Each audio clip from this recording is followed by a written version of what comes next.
Hello dear aspirants, welcome to the Arunachal times news analysis. तो काफ़ी एक रिक्वेस्ट है स्टूडेंट्स का, और बीच में कुछ डिलेज होने की वजह से ये एनालिसिस हमारा बीच में छूट गया था। इसको अपन फिर से रीस्टार्ट कर रहे हैं, और इस बार आपका सिर्फ अरुणाचल नहीं, हम आपका जो मेन नेशनल करंट अफेयर्स है उसका भी कुछ कुछ पोर्शन डेली बेसिस पे डिस्कस करते रहेंगे। ठीक है जी। तो ये आज 1 फरवरी है, तो 1 फरवरी से हम इसको स्टार्ट कर रहे हैं। अब ये आपका डेली बेसिस पे चलेगा। All right. तो बिफोर वी स्टार्ट एक बार मैं आपको बताऊंगा, आपका अभ्यास कोर्स एपीपीएससी मेंस के लिए हमने लॉन्च किया है, क्योंकि एपीपीएससी में जो सबसे बड़ी प्रॉब्लम आती है वो आती है आपका आंसर राइटिंग प्रैक्टिस की। तो आंसर को किस तरह से आपको फ्रेम करना है, क्या क्या उसमें स्किल्स की रिक्वायरमेंट होती है, तो एक पूरी एक डेली आंसर राइटिंग प्रैक्टिस है। उसमें आपका मॉक टेस्ट है, साथ ही साथ आपको पर्सनलाइज फीडबैक इवेल्युएशन करके कॉपी कर दिया जाएगा, और आपका लाइव डिस्कशन भी क्वेश्चंस का कराया जाएगा। ये सारा सब कुछ आपका ऑफलाइन में जो जनरली प्राइस 10,000 प्लस रहते हैं, हम आपका इसको 5,000 में प्रोवाइड कर रहे हैं, और ऑनलाइन में 5 की जगह इसका प्राइस है आपका 3,000। ठीक है। तो अगर इंटरेस्टेड हैं तो गिवन नंबर पर आप कांटेक्ट कर सकते हैं। साथ ही साथ हमारा टेलीग्राम चैनल ज्वाइन करके रखिए, कि जितनी भी क्लासेस होंगी नॉर्थ ईस्ट स्पेसिफिक, इस टेलीग्राम चैनल पे आपको इनका लिंक मिलता रहेगा। ठीक है, चलिए स्टार्ट करते हैं सर। पहला न्यूज है, Arunachal win 4 medals on day 4 at 38 national games. ठीक है, आपका अभी नेशनल गेम्स चल रहा है, और डे 4 पे अरुणाचल ने कितने मेडल्स जीते हैं? आपका 4 मेडल्स जीते। तो यहाँ पर सर नेशनल गेम्स की बात करें, it is the 38 national games. अब इससे क्वेश्चन क्या बनेंगे? देखिए, पर्पस न्यूज पढ़ने का क्या है, एग्जाम में क्वेश्चन आएगा, क्वेश्चन आपको अटेम्प्ट करना है, बनना चाहिए। तो सबसे पहली चीज देखो, इसका आपका डेट 28 जनवरी से स्टार्ट हुआ है, ये आपका 14 फरवरी तक जाने वाला है। कहां पर हो रहा है सर? ये आपका उत्तराखंड। इसकी लोकेशन क्या है? उत्तराखंड। 32 कॉम्पिटिटिव डिसिप्लिन की इसमें आपका स्पोर्ट्स कवर्ड है। ठीक है, मैस्कॉट पे क्वेश्चन आ जाता है। ठीक है, मैस्कॉट पे पूछ लेता है, नेशनल गेम्स का मैस्कॉट क्या था? मौली। ठीक है, उसके अलावा टैगलाइन, टैगलाइन पे भी सर क्वेश्चन बन जाता, संकल्प से शिखर तक। तो ये कुछ बेसिक चीजें हैं इस न्यूज के रिगार्डिंग, इसको याद रखिएगा। ठीक है, मूव करते हैं सर अगली न्यूज की तरफ। नेक्स्ट न्यूज इज आपका fuel wood plantation crucial says RFO. Sir ये फ्यूल वुड क्या होता है? देखिए, वो लकड़ी जिसको आप जलाते हैं, जैसे सर्दियां आ गई, सर्दियों के टाइम पे आग जलाने के टाइम इसका यूज कर लिया जाता है, तो उसी को हम कहते हैं फ्यूल वुड। मतलब इससे आपका कुकिंग वगैरह में भी यूज होता है। तो सर्दियों के टाइम पे इस तरह की जो लकड़ी है आपका, उसका डिमांड बढ़ जाता है। तो इसी वजह से जो आपका आरएफओ है, आरएफओ बोले तो रेंज फॉरेस्ट ऑफिसर, कहाँ के हैं sir? Eagle nest wild life sanctuary. तो कमेंट में मेरे को बताइएगा, ये eagle nest wild life sanctuary कहाँ पर लोकेटेड है? तो अपने अरुणाचल के जितने भी नेशनल पार्क हैं, वाइल्ड लाइफ सेंचुरीज हैं, उसके नाम आपको पता होना चाहिए, साथ ही साथ वो कहाँ पर लोकेटेड है ये आपको पता होना चाहिए। तो eagle nest wild life sanctuary में बताना है ये आपका कहाँ पर लोकेटेड है। तो उन्होंने क्या कहा है? Prioritising fuel wood plantation is not just the need of the times but absolutely crucial. ठीक है, तो उनका कहना है कि फ्यूल वुड प्लांटेशन जरूरी है। अब यहां से एक चीज आपको जो पकड़नी है, ईगल नेस्ट की लोकेशन, डिस्ट्रिक्ट याद करना है कहां पर है, वो आप कमेंट पे बताएंगे। दूसरा क्या है सर आपका? दूसरा है सर आपका सोशल फॉरेस्ट्री। यहां से कंसेप्ट निकल रहा है सोशल फॉरेस्ट्री, जो आपका एपीपीएससी मेंस वालों के लिए इंपॉर्टेंट हो जाता है ये कंसेप्ट। ठीक है, तो सोशल फॉरेस्ट्री क्या है? जो आपका फॉरेस्ट को प्रोटेक्ट करना, मैनेज करना, नए प्लांट्स लगाना, ये सारी जो पूरी प्रोसेस है ये काउंट होती है आपका किसमें? सोशल फॉरेस्ट्री में। और ये टर्म पहली बार यूज कब हुआ था? 1976 में यूज हुआ था by the national commission on agriculture. ठीक है, इसका पर्पस क्या है? जो ट्रेडिशनल फॉरेस्ट है उन पर प्रेशर कम करना।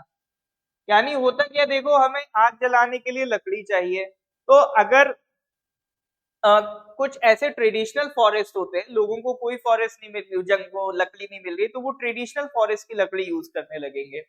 तो ऐसा ना हो, अगर फ्यूल वुड की रिक्वायरमेंट है तो कोई बंजर जमीन है, कोई बैरन लैंड है, वहां पर अलग से आप उसका प्लांटेशन कर लो, ताकि जो हमारे ट्रेडिशनल फॉरेस्ट है उन पर प्रेशर कम पड़े, क्योंकि लकड़ी का क्या यूज करना है, जलाना ही है, तो जलाने वाली लकड़ी आप क्या करो, अलग से अनयूज और फैलो लैंड्स पे उसे उगा लो, ताकि आपका जो ट्रेडिशनल फॉरेस्ट है उसको हम प्रोटेक्ट कर सकें। तो इसका पर्पस यही है, फ्यूल वुड की demand, timber, fodder, minor forest produce को सस्टेनेबली मेंटेन करना, इन सारी डिमांड को, ठीक है। और साथ ही साथ जो काउ डंग है उसको एज ए मैन्योर यूज करना टू बूस्ट एग्रीकल्चर, ठीक है। रूरल एम्प्लॉयमेंट बढ़ाना and develop cottage industries, soil और वाटर कंजर्वेशन करना। ऑब्वियसली बात है, आपका जितना फॉरेस्टेशन करेंगे, अफोरेस्टेशन होगा, जितने प्लांट्स आपके होंगे, सॉइल इरोजन उतना ही कम होगा और सॉइल की हेल्थ भी बढ़ेगी, ठीक है। Enhance the areas aesthetic and recreational value. Forest का एक एस्थेटिक यूज भी होता है, जैसे आप कई बड़े शहरों में देखेंगे हाईवेज भी बने हैं तो साइड में उन्होंने प्लांटेशन कर रखी है, तो एक ब्यूटी भी बढ़ाते हैं आपके फॉरेस्ट, तो ये भी उनका एक पर्पस है, ठीक है। चलिए, that was all about this news. Next news की तरफ आते हैं। Future of society depends on youth. अभी एक अरुणाचल युवा समन्वय हुआ था, ठीक है, अरुणाचल युवा समन्वय हुआ था, उसमें आपका जो स्टेट इंफॉर्मेशन कमिश्नर के चीफ हैं CIC गामलिन जी, उनको इनवाइट किया गया था, तो उन्होंने वहां पर अपना एक स्पीच दिया, वहां पर उन्होंने बोला future of society depends on youth. बिल्कुल सही बात है। तो यहाँ पर सर ठीक है, उनका स्पीच नहीं पूछने वाला आपसे एग्जाम में, बट जो CIC साहब हैं वो एक कॉन्स्टिट्यूशनल बॉडी है, ठीक है, सॉरी कॉन्स्टिट्यूशनल नहीं है, आपका लेजिस्लेटिव बॉडी है, ठीक है। तो उस पे आपको पता होना चाहिए कि उनके बारे में क्या क्या प्रोविजंस हैं, पॉलिटी में इस पे क्वेश्चन बन जाता है। तो उनका पर्पस क्या है, स्टेट लेवल पे ट्रांसपेरेंसी मेंटेन करना। ये जो स्टेट इंफॉर्मेशन कमीशन है उसका हेड कौन होता है, स्टेट चीफ इंफॉर्मेशन कमिश्नर, वही CIC साहब हैं, ठीक है। जिसमें अब मैक्सिमम 10 कमिश्नर्स और हो सकते हैं, जिनको हम इंफॉर्मेशन कमिश्नर्स कहते हैं, ठीक है। ये देखिए सेम बॉडी सेंट्रल लेवल पे भी होती है, सेम बॉडी आपका स्टेट लेवल पे भी होती है, ठीक है। कमेंट सेक्शन में बताएंगे जो स्टेट इंफॉर्मेशन कमीशन है वो किस एक्ट के थ्रू बनता है, ठीक है। इनको अपॉइंट कौन करता है, गवर्नर करता है, एक सिलेक्शन कमेटी के बेसिस पे। Qualifications, eminent individuals with no political affiliations. Main चीज क्या है, अपॉइंटमेंट ध्यान रखना, टेन्योर 3 इयर्स और up to the age of 65, ठीक है, इसमें कोई रीअपॉइंटमेंट नहीं होता। रिमूवल कौन करेगा, गवर्नर, ठीक है, और उसके लिए अप्रूवल किसका चाहिए, सुप्रीम कोर्ट का चाहिए, ठीक है। अगर हमारा एक कानून है राइट टू इंफॉर्मेशन एक्ट, उसके तहत अगर कोई पब्लिक बॉडी स्टेट की इंफॉर्मेशन नहीं दे रही है या उसे डिले कर रही है, तो उसके लिए आपका ये बॉडी होता है स्टेट इंफॉर्मेशन कमिश्नर, वहां पर आप इन्फॉर्म करके वहां कंप्लेन कर सकते हो, तो उसको ये इन्वेस्टिगेट करते हैं अबाउट डिनाइड, डिलेड और मिसलीडिंग इंफॉर्मेशन, ठीक है। तो ये आपका पावर रखते हैं किसी को भी समन करने की, मतलब एक सिविल कोर्ट जैसी इनकी पावर होती है, summon individuals, inspect records and impose penalties for non compliance. तो कुछ न्यूज ऐसी होती है जो न्यूज इंपॉर्टेंट नहीं होती, बट उनसे रिलेटेड जो फैक्ट्स है वो आपसे पूछता रहता है, तो वो आपको पता होने चाहिए, ठीक है। चलिए, तो ये तो बात हो गई सर आपका अरुणाचल वाली न्यूज की। अब द हिंदू की न्यूज की भी हम बात करेंगे, ठीक है। तो द हिंदू की न्यूज की अगर हम बात करेंगे तो सबसे पहले कल जो न्यूज आई थी आपका 40 million year old whale fossil stolen in Meghalaya, ठीक है। एक फॉसिल क्या होता है, मतलब एक अवशेष, एक रेमिनेंट पोर्शन होता है, ठीक है। तो एक व्हेल का फॉसिल था, 40 साल पुराना था, मेघालय में वो चोरी हो गया है। कहां पर हुआ है, कोलेग्रे विलेज, साउथ गारो हिल्स, मेघालय, ठीक है। चलिए इसको बस ध्यान रखिएगा, ठीक है, कहाँ से हुआ है। और स्पीशी याद रखिएगा किसकी थी, to an ancestor of modern whales possibly Rhodocetus और एम्ब्यूलोसेटस, ठीक है, ये ध्यान रखिएगा, अगर क्वेश्चन बनेगा तो इसी पे बनेगा। चलिए नेक्स्ट न्यूज की तरफ आगे आते हैं। नेक्स्ट आपका टाइगर कंजर्वेशन से रिलेटेड है। टाइगर कंजर्वेशन से रिलेटेड यहाँ पर बोल रहे हैं, India's tiger population grows bye 30% इन 2 decades, ठीक है, India's tiger population grows by 30% in 2 decades, by 30% over the past 20 years, showcasing conservation success, ठीक है। तो टाइगर कंजर्वेशन के लिए एक बॉडी होता है, national tiger conservation authority, NTC, इसका नाम ध्यान रखेंगे, ठीक है। चलिए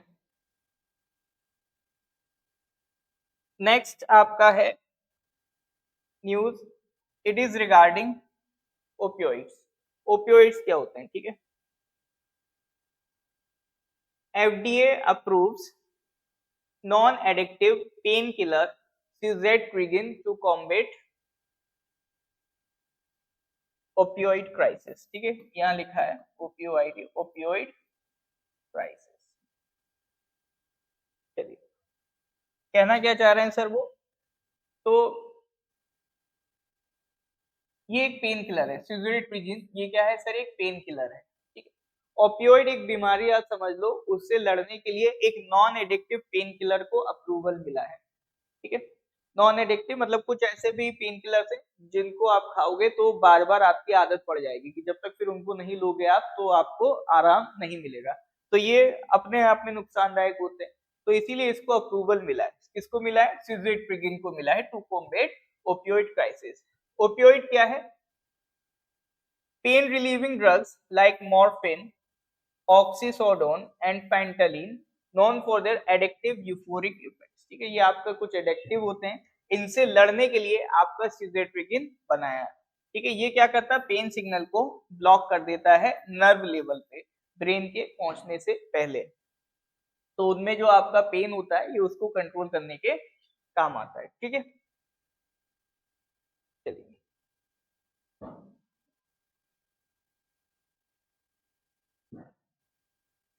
नेक्स्ट आपका न्यूज है, binding blocks of life found on asteroid Bennu, key findings from Osiris रिक्स, ठीक है।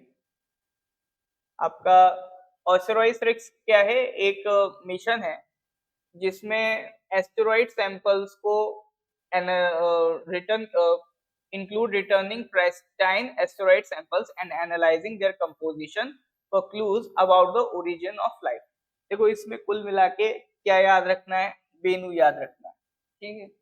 वेनु क्या है, एक एस्टेरॉइड है, ठीक है, B type near earth asteroid, carbon rich है, तो इसी के ऊपर जो स्टडी चल रही है उसी को मिशन कह रहे हैं ओसिरिस रेक्स। तो मतलब दो तीन चीजें क्या याद रखनी, पहली चीज तो बेनू, ये क्वेश्चन आ सकता है आपसे एग्जाम में, बेनू क्या है, तो बेनू इज एन एस्टेरॉइड, पहली चीज। दूसरी चीज आपका ये ओसिरिस रेक्स, ये मिशन किससे रिलेटेड है, ये आपको ध्यान रखना है, ठीक है। तो कुल मिला के ये 2 पॉइंट आपको इस न्यूज से पकड़ने थे। एक और न्यूज बच रहा है,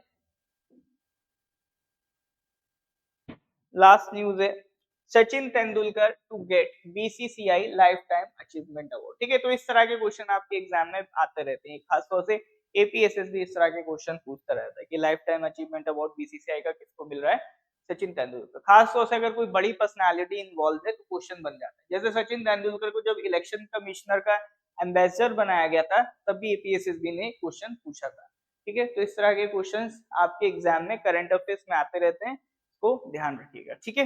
तो that was for the day. इसी तरह से आपका डेली बेसिस पे हम अपडेट करेंगे, जो भी न्यूज आया करेगी डेली बेसिस पे आपको इसी तरह से मिलती रहेगी।